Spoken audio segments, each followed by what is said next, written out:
This video, let's talk a little bit about modeling and forecasting seasonality. So we've already talked about deterministic trends, where I come up with a simple function of time, such as a count variable, 1, 2, 3, 4, 5, 6, across my time interval, and use that variable in order to try to predict the data that I'm looking at, or predict what will happen as I roll the model forward into the next couple of periods in the future, which would actually be forecasting. The idea with seasonality is very much the same. I want to put together some sort of a simple deterministic function of time itself that I'll use to predict the future or to predict the data that I'm looking at. Seasonality is exactly what it sounds like, a seasonal pattern that repeats itself every year. You know that the weather is going to follow a seasonal pattern, and in fact, the weather, when we talk about business, and depending on what sort of business you're working in, the weather is a very powerful variable that does predict a lot of different things. Things like temperature, rainfall, and snowfall are going to affect a lot of different business activities. Snowfall is certainly going to do things like give us snow days where we don't have to go to school, but rainfall and the temperature are also going to make demand for things like trips to the beach different. And if you're in hospitality, you're going to see very different demand for hotel operations, depending on the time of year, which could be a bit more complex than simply the temperature outside or the level of rainfall. But if you're at a tropical resort, the summer and the winter are going to be very different, and you may have a busy season and a quiet season, and you'll see this in other aspects of the business environment as well.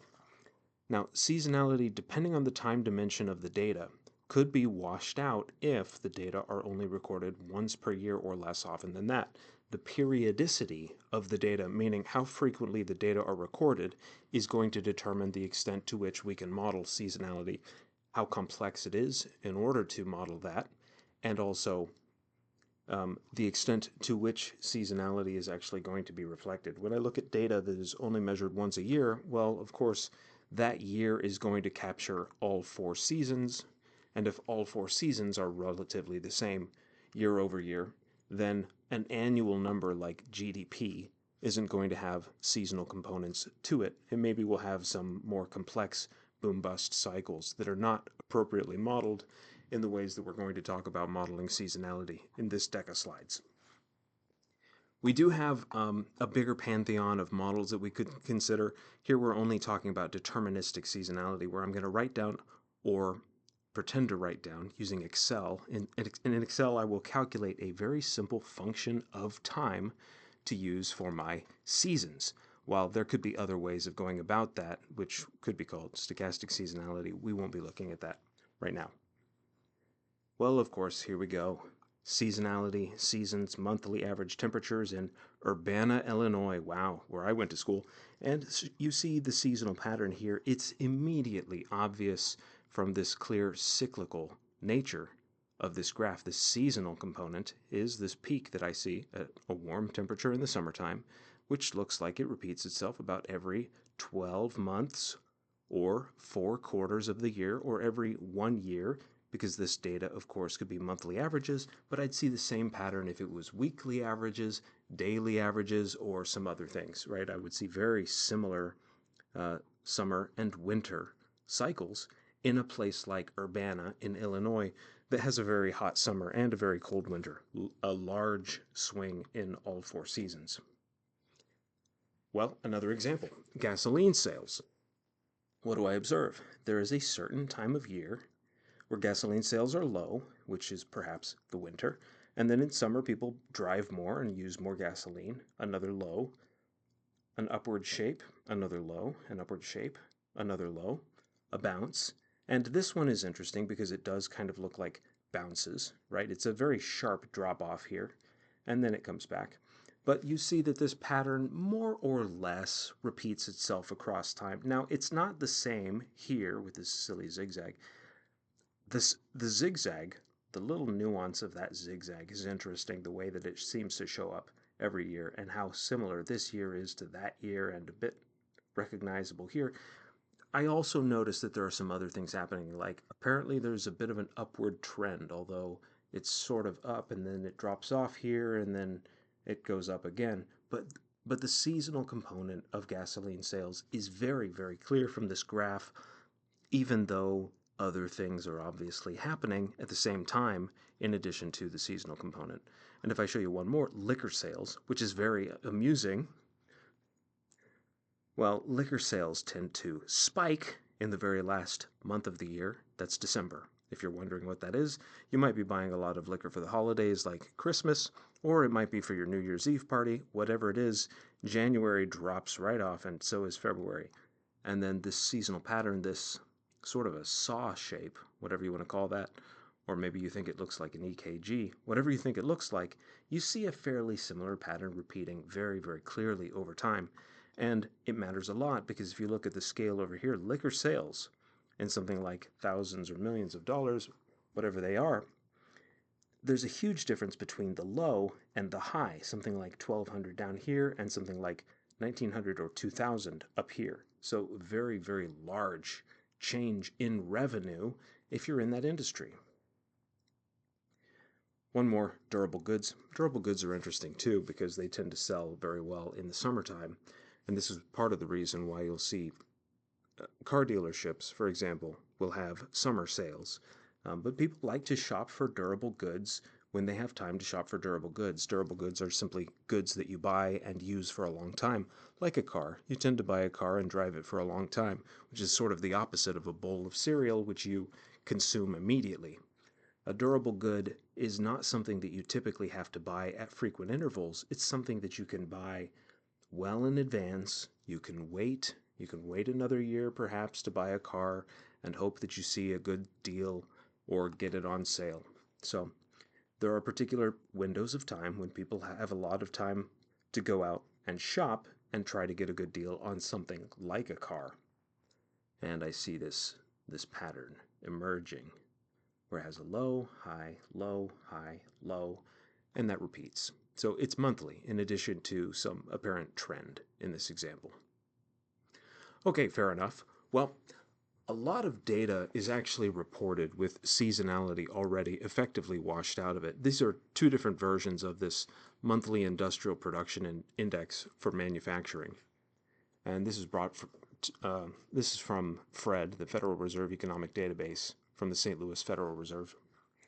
And the blue, which is not seasonally adjusted, has this spike, zigzag, spike, zigzag, spike, zigzag, spike, zigzag, along with the 2008 recession, where the other things are happening, and there's quite a massive crash. But I still see spike, zigzag, spike, some sort of a zigzag, spike, zigzag, spike, zigzag every year. Now, what we've done is we've essentially estimated how much higher or lower every month is going to be using something like seasonal factors, which we're about to look at. And then if I subtract that effect from the original model, I can produce what they have given us here in red, this seasonally adjusted series, which tells us sort of what this series would look like if you account for the seasonal parts and wash those out. So this production index is a bit of a better example of how we might capture the business cycle in terms of expansions and recessions that we see in the real economy. This spike here, for instance, is a spike that happens every year. So when that spike happens, you wouldn't look at it and say industrial production is up, the economy is doing really, really well. You'd say, well, no, there's a spike this month every year.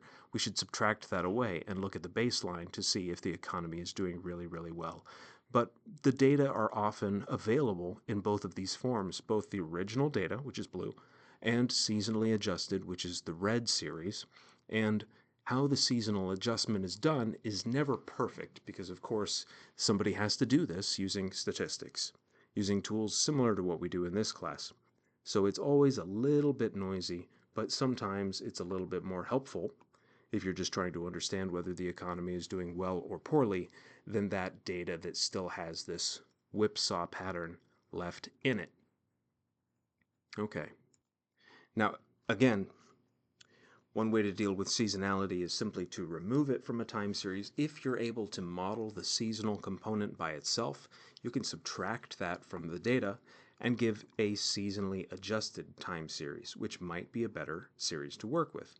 Perhaps it might not. If you're interested in non-seasonal fluctuations in the underlying data, then this would be a nice thing to do, and there are a lot of macroeconomic time series that are already seasonally adjusted available. This is not what you're usually going to do in a business environment. Now, the macro data is certainly going to tell you what the overall business cycle looks like, and if the economy is doing well, hopefully your business is doing better.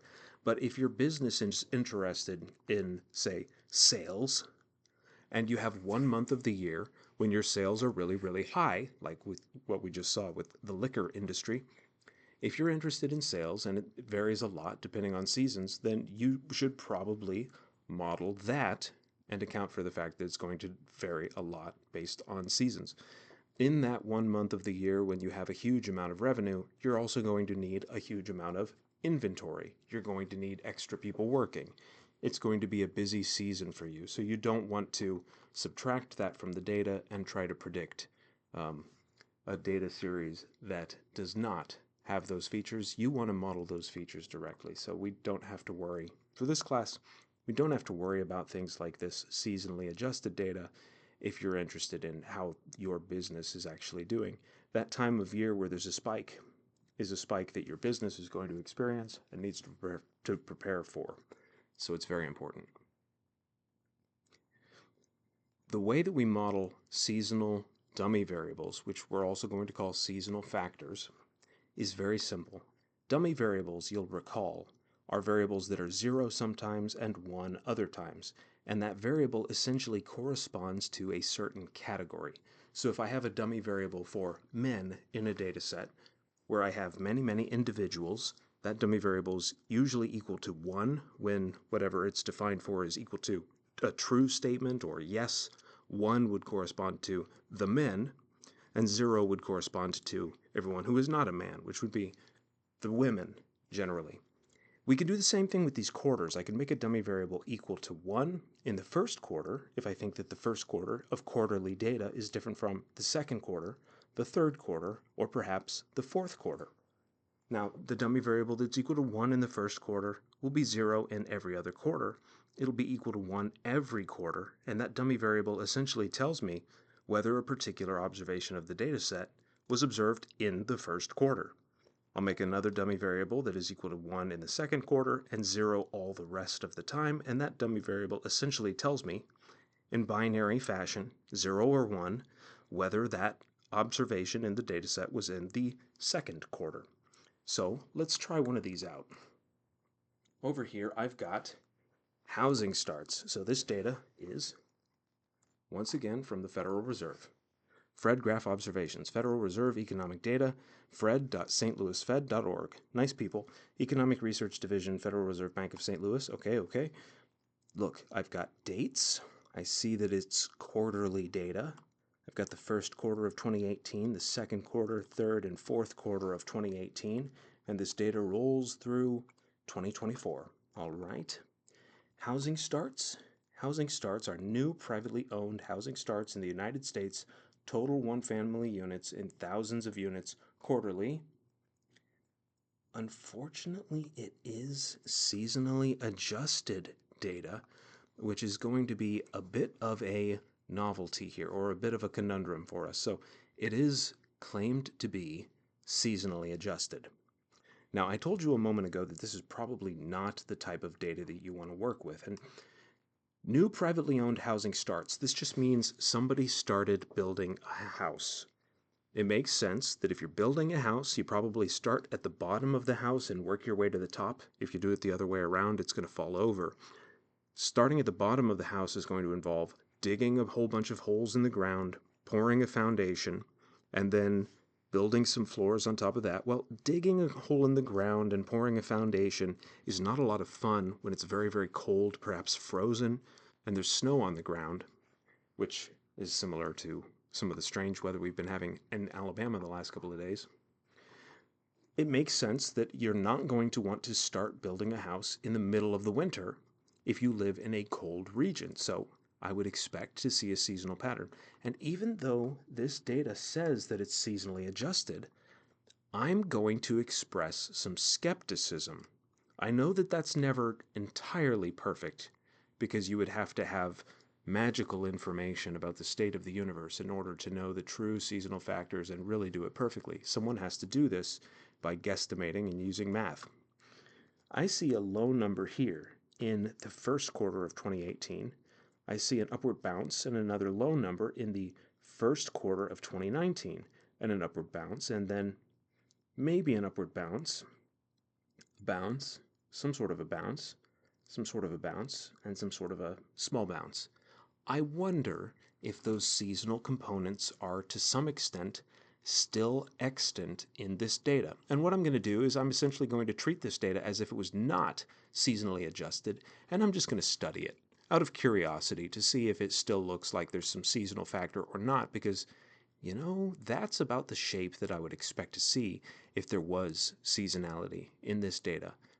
Bump, bump, maybe, maybe. Well, let's try.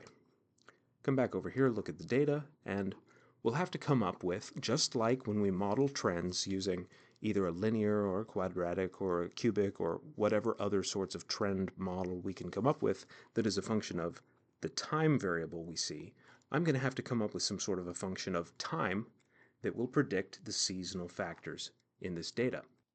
There are lots of ways to make seasonal factors in a data set, but what I'm going to do is I'll go ahead and come up here, B. I'll insert a new column, and I'm going to label these observations as quarter, number 1, 2, 3, 4, 5. And then I'll switch that over because I don't want dates like this. And I will go ahead and send that all the way down, which is easy enough. I don't have to type those in all by myself. And then I'll get this graph a little bit out of the way. In fact, I might just go ahead and delete it since it's easy enough to make it again. What I'm going to do over here is I'll make a dummy variable for the first quarter, and then I'll make a dummy variable for the second, and then one for the third, and one for the fourth quarter. I observe that this observation, the first quarter in my entire data set, is the first quarter of the year, and so is this one.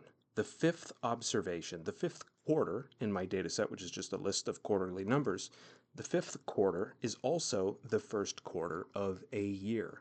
And so because it's quarterly, instead of calling these D1, D2, D3, D4, which is dummy variable 1, 2, 3, and 4, I'm going to specifically call them Q1, 2, 3, and 4 because they're quarters. So I'll make a dummy variable for whether it is the first quarter of a year, and I'll just call that Q1.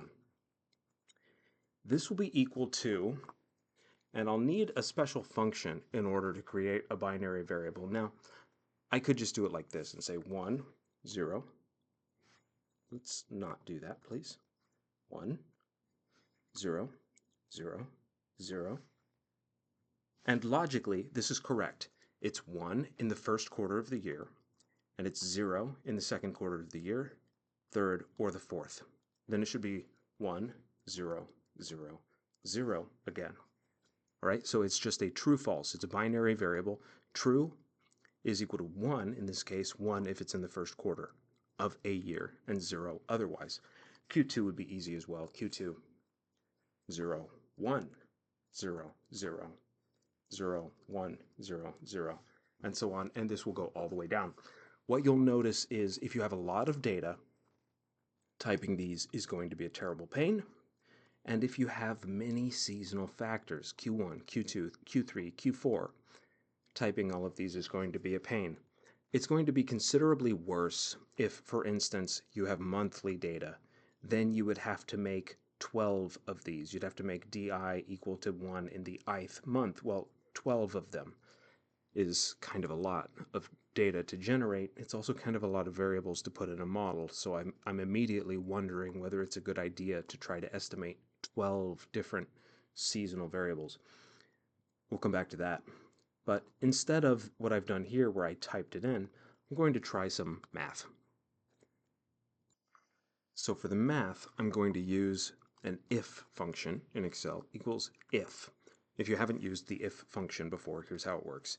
If you give it a logical statement, like something is equal to something else, and if that statement is true, then it spits out one value, and if that statement was false, then it spits out another value. The value if true is going to be 1, because 1 typically signals that it's a true statement, and the value if false is going to be 0. So again, if I'm not the first quarter in a year for Q1, then I would spit out a 0 here. The logical test is the interesting part, and what I'm going to use for that is a function called mod, which is modular arithmetic, or the remainder essentially returns the remainder after a number is divided by a divisor.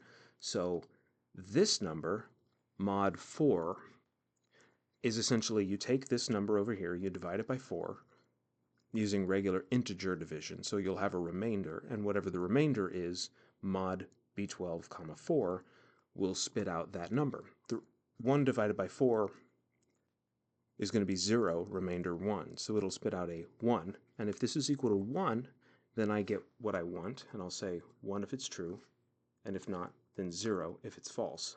All right, so that's the entire expression.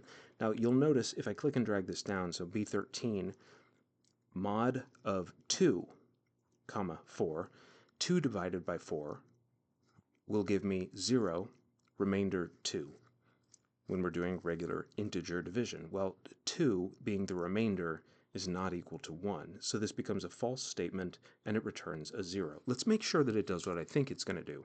It returns a 1 in the first step, returns a 0 in the second step, 2 more zeros, and then if I'm lucky, 5 divided by 4 would be 1, remainder 1, so I'll get another 1, and sure enough, it works. So I'm going to go ahead and take that and say this is going to be column B all the time, even if I click and drag this over. So I'll say Q3 and Q4 should be easy to generate now that I've got these. Should have some more 1s, and I do, and I'll click and I could drag those down. But each of these looks like Q1. That's not exactly what I want to do. So I'll come back in here and say if mod B12 is equal to 2 would correspond to the second quarter of any given year. So I'll send that all the way down, and now I've got a variable for Q2, which is perfect. Then this should be equal to 3 in the third quarter of any year. So let's make sure we've got that. Sorry, B12. 4 is equal to 3. Do that correctly. And I'll send it down. I should have 1 in the first quarter, good. Then 1 in the second row, then 1 in the third row, perfect. Everything is looking good so far. 1 in the second quarter, 1 in the third quarter, and let's do the last one. You're going to be tempted to put a 4 here, but of course, 4 divided by 4 is 1, remainder 0. So the remainder in that case is actually 0, not 4. It wraps around back to 0. And that is the correct number to use for the modular arithmetic. Now, perfect. I've got a dummy variable for the fourth quarter of every year, which you can verify by scrolling back and looking at the dates. These 4 dummy variables are exactly what I need in order to estimate 4 seasonal factors. So what I'll do is I'll pop up here to Data, Data Analysis. I will grab the regression tool. And I'm going to regress housing starts, not on the quarter number, because I'm not worried about trends right now. I'm going to regress housing starts on these 4 variables for 4 seasons. And if I find, in fact, that the first season has more or fewer housing starts than the others, I'll see a coefficient that says when this variable is equal to 1, I predict more or less housing starts. Remember that the coefficients on a binary variable essentially tell you the difference between 2 groups. The group where this binary variable is equal to 1 and the group where this binary variable is equal to 0. So let's do that. Housing starts for my y variable, and then for my x variables I will take all 4 of these down to row 38. I did include the labels. I'll take the residuals. I'll take the residual plot, and I'll take the line fit plot because I want to see all of these. I am curious. Now, let's go ahead and zoom in. You'll see something important, which is that one of my dummy variables has been thrown out of the model. Why is that important? Because I've fallen into what's called the dummy variable trap. These 4 dummy variables essentially correspond to every quarter. Now, if every observation falls into one of these baskets, What does the intercept correspond to? The intercept is your prediction for y when every variable on the right-hand side is equal to 0. Every variable on the right-hand side being equal to 0 means that Q1, Q2, Q3, and Q4 must be equal to 0, which means that you are neither in the first, the second, the third, or the fourth quarter of the year. There is no data where you're not in any one of these 4 quarters. So the intercept is essentially undefined if I use 4 dummy variables to account for all 4 quarters. Well, because it's undefined in that way, one of them has to be thrown out, and I get the option to include an intercept which says, essentially, when you're in the first quarter, so these 3 are 0. When you're in the first quarter, which I've thrown out, meaning you're not in the second, third, or fourth, here's my prediction. When you're in the second quarter, this group, right, this variable essentially says I predict 45.857, so 45,857 more housing starts in the second quarter than my baseline group, which meant Q1, Q1 being the variable that was thrown out, and the intercept is accounting for that. All right, you may need to back up the video and watch that again if you've never seen this before, but this is a fairly typical thing. Watch what happens. In the first quarter, this model predicts 221.2857. Okay, that's the intercept. In the second quarter, this model predicts the intercept plus the difference that is assigned to the second group, being 45.857. So the model predicts 221.2857 plus 45.857, which is exactly this number, 267.1428571, if I see the rest of the digits. Then when I'm in the third quarter, the model predicts beta 0 plus the coefficient that corresponds to the Q3 group. Notice if you're in the third quarter, then all of the other dummy variables are equal to 0. So you only have beta 0 plus this coefficient, which is beta 1, 2, 3. Beta 3 if I include the Q1. Beta 2 if you don't. So 221.2857 plus 38.57 is going to give you your prediction for the third quarter of a year, 259.857. If you're in the fourth quarter, the model will predict beta 0, this coefficient right here, plus the difference that is attributed to the fourth quarter, which is this number right here. That gives you 229.1667 for the fourth quarter of every year. Now, every year will have the same pattern. So I see 221, 267, 259, 229. Then I see 221, 267, 259, 229. Why? Because it's the same 4 seasons. The model includes, this model includes nothing except 4 seasons. And it's interesting that these 4 seasons account for 31% of the variation in the original data. But using the adjusted R-squared, that's only 18% of the variation in the original data, which is considerably less. And let's have a look at some things like, okay, residual plots turned out to be quite ugly. Line fit plots turn out to be quite ugly because all of these variables are binary. That's too bad. What do I have? Well, I've got my predictions and I've got my residuals. So let's try something like this. What I'll do is I'll go ahead and I'll take my predicted values here and I'll take my residuals here, highlight both of those columns, and then I'll go ahead and just grab a line plot. So my predicted values, oh look at that, zoop, zoop, the same pattern every year, every 4 quarters, the same seasonal pattern. That's it. Those are my seasonal components. And what are the seasonal factors? I'm essentially predicting 221, 267, 259, 229 for the first, second, third, and fourth quarter. And that is true every year. I can also look at my residuals, and ideally, these residuals should not have any shape that belies serial correlation. For instance, I shouldn't have a bunch of negative residuals in a row and then positive residuals in a row, followed by negative and then maybe a couple positive residuals. This is a shame that it looks the way it does because this does look like they're correlated. I see that this data in the middle of the chart is consistently above average and this data at the beginning of the chart is consistently below average with the negative residuals. So that's too bad. It's not ideal. The model is missing very important variation in the data. But I'm not terribly surprised by that either, because all I've done is estimate 4 seasonal factors. Now, I'm going to change this up. I'm going to pop back to the original graph. I'm going to go to Data, Data Analysis, Regression, highlight all of the same data, exactly as before, labels. There is a button here that says constant is 0.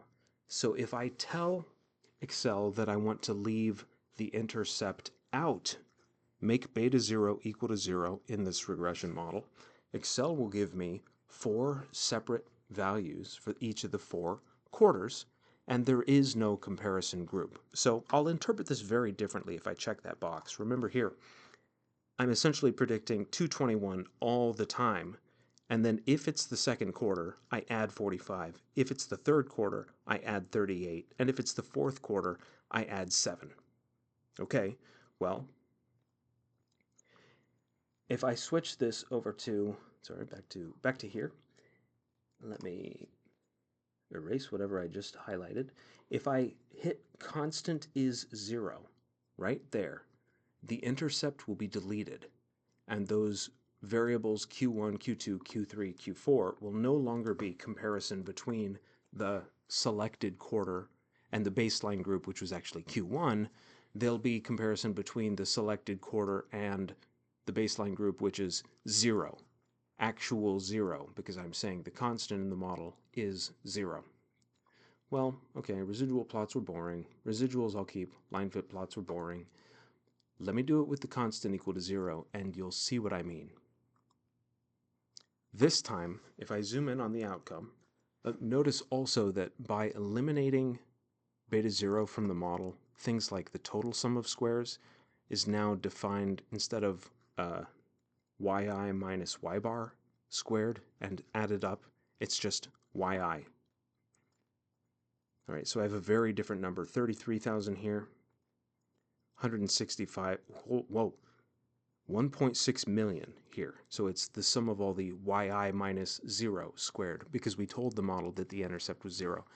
When you check that box, which we rarely do, things up here may no longer make sense, and things down here may no longer make sense, because this is a strange thing to require that the intercept is 0, especially in the baseline model that r squared is based on, which only has the intercept, to require that to be 0. But here, as you see, the intercept is 0, and look what my 4 seasonal factors are. Q1, 221, 267, 259, 229. These are the 4 numbers that I just saw for the predicted values for each of these 4 quarters in the previous model. And the predictions are exactly the same. The residuals should also be, because the predictions are the same and the actual data are the same, the residuals should also be exactly the same. For comparison, here's my 26.2857. Here's my slightly different way of interpreting the model. Not bad at all. Okay, sometimes if you just want these 4 factors, it's easier to check that box and say the intercept is 0, so throw that one out instead of throwing out Q1, and just give me the 4 seasonal factors. This season looks like 221, this season looks like 267, this season looks like 259, and this season, on average, is equal to 229, which is exactly what these numbers mean. If you don't believe me, I'll come back to here, and I'll zoom in just a touch, but, well, let's clear some things that we don't need here. I can even delete some of these cells. There we go. All right, now if I go up here to Filter, and I decide that I only want to look at data where, for instance, Q1 is equal to 1. So let's eliminate all those zeros. I have how many observations? I've got exactly 7 observations from Q1, so I'll copy those 7 observations. Come down here, paste special, just values. These are the 7 numbers from my 7 observations of the first quarter of a year in that original data set. And if I ask A straightforward question. What is the average amount of housing starts in the first quarter? Average of these quarters. Just add them up and divide by how many there were. Well, the answer is 221.2857143. And if I come back to the original model and say, what does this regression model predict in the first quarter of every year? It predicts 221.2857143. The exact same number. Sure enough, this model, and just like we saw in the graph where I plotted these, this model is predicting the average number of housing starts in each of the seasons that I've defined, which are simply 4 quarters of the year. So that's pretty nice. What else can I do?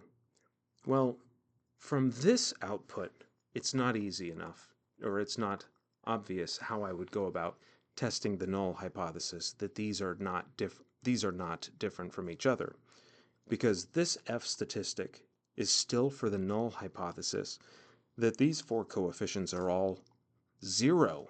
So this F statistic is for the null hypothesis that housing starts are no different from 0 in any of these months. That doesn't sound helpful.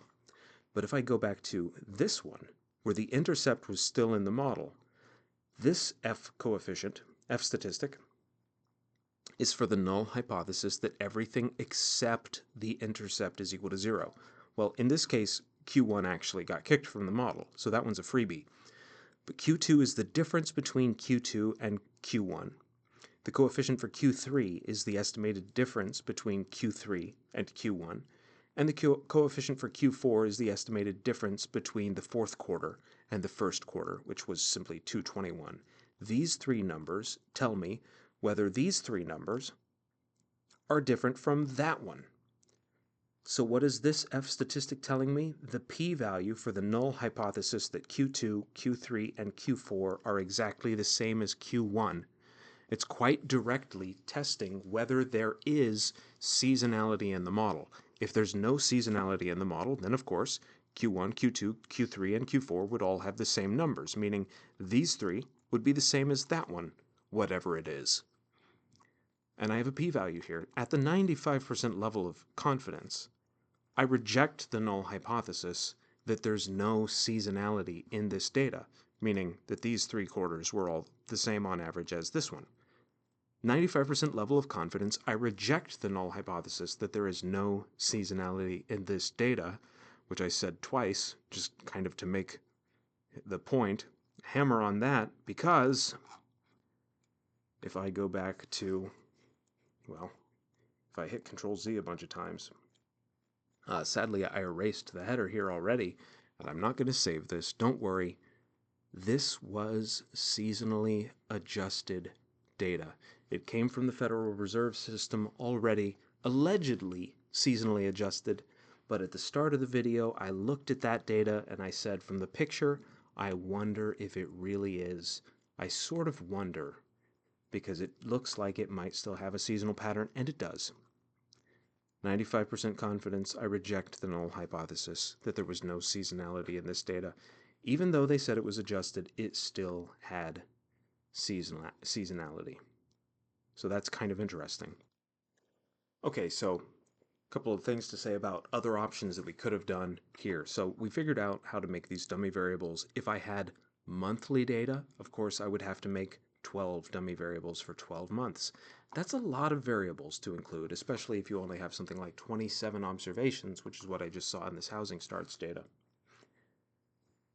One of the options is estimate the model with your 4 seasonal dummies and no intercept. Look how I've dropped the intercept here. In that case, the dummies, with their coefficients, those numbers I just looked at, will tell you what each month is. This is essentially like having a separate intercept every quarter in the day that we just looked at, or every month if you have monthly seasonality.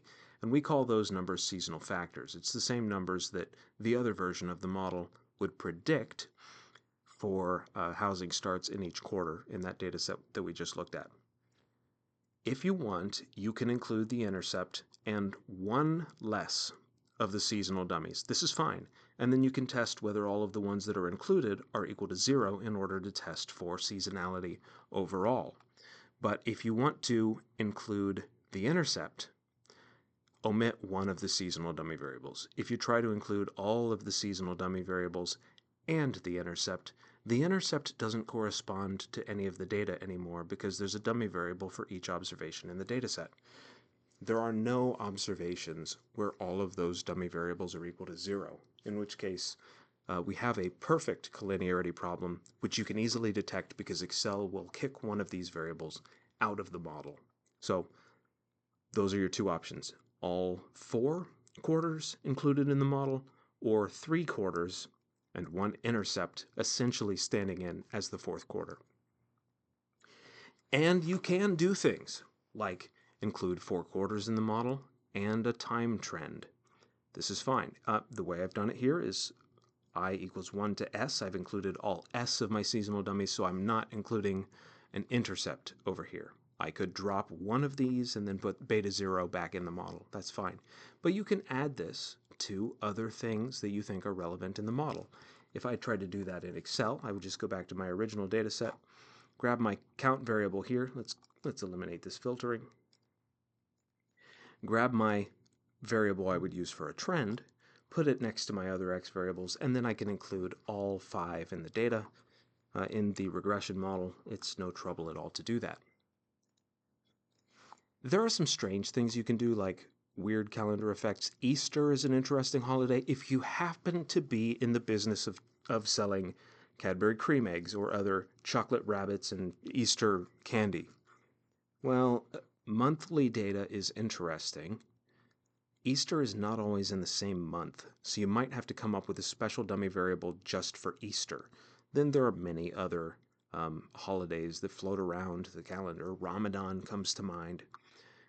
There are things like trading day variation. Some months, if you're looking at stocks, some months have a different number of days that the stock market is open. This is going to be very complicated very quickly. All right, but yeah, you can add lots of different things to the model, including holiday variables that move around and that are not perfectly collinear with the month. If you have a holiday variable that always falls in, take Christmas for example. Christmas is always in December. If I have monthly data, the dummy variable for December is going to be identical to the dummy variable for months that contain Christmas. So I can't do both of those. Easter is special because it's not always in the same month. The Super Bowl, historically, has not always been in the same month, although these days it pretty much always is. If you go far enough back, that's not strictly true. Right? So as long as you don't create a dummy variable that is perfectly collinear with some of these other dummy variables, you can add some interesting things. But I will caution you again, if it's 4 quarters or 12 months, how many other things do you want to add before this model is unreasonably large relative to your data set? The housing starts that I just looked at had 27 observations, and I was able to statistically detect seasonal variation in those 27 observations using a model that had 4 dummy variables. But 4 is a lot of variables to include in a model for only 27 observations, and we know that this is a bad idea when I start to predict out of sample to have a huge model. So please be a little bit skeptical about getting too crazy here. Some advice for how to do that in eViews, and then if you want to read the slides, it's a different version of housing starts. So what we have here is monthly data, housing starts in a very long sample, 1946 to 1994. So zoomed in a bit, once again, you see this shape. There's a time of year where people don't want to start building a house, and then there's a time of year where people do. It's kind of interesting at the monthly level because it's essentially flat.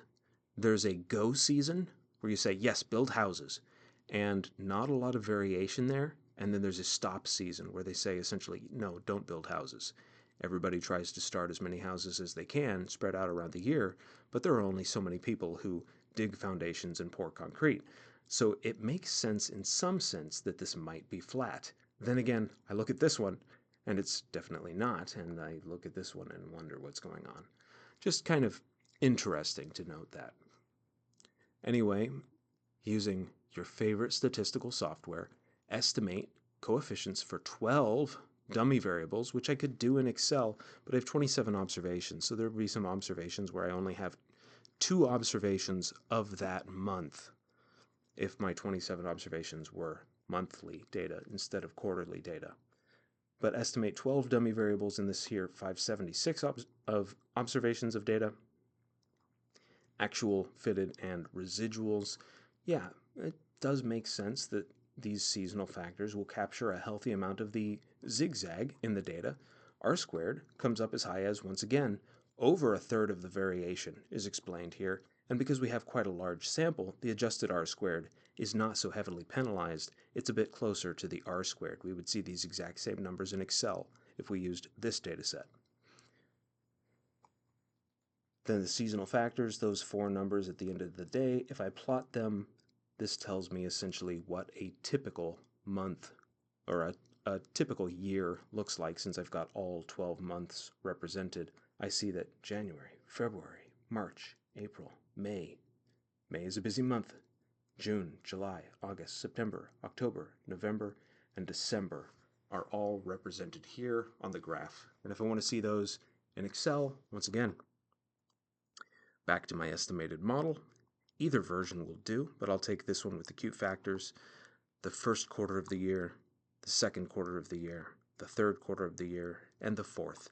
So if I ask, for instance, which quarter of the year has the most housing starts, it's pretty apparent from these 4 numbers that the second quarter of the year is the busiest for housing starts. All right, I'll end this video here, and in the next one, we'll pick up with some more ad hoc methods of forecasting that might be more appropriate for, say, long-run forecasts.